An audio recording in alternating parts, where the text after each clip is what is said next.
Hello there, and welcome to this week's Just the Tip. So we are in January in Minnesota, right here where we are, and it's starting to get cold. One thing that I want you to think about this week is to go into your closet, primarily your jacket closet, but maybe even clothes as well.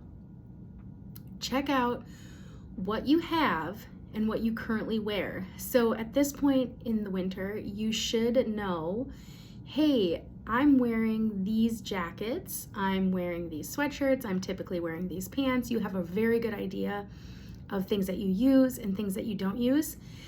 And this is an excellent time to donate those jackets, lightly used items that you're not going to use, because this is when food shelters, clothing shelters, that kind of thing are really low on those essential winter items.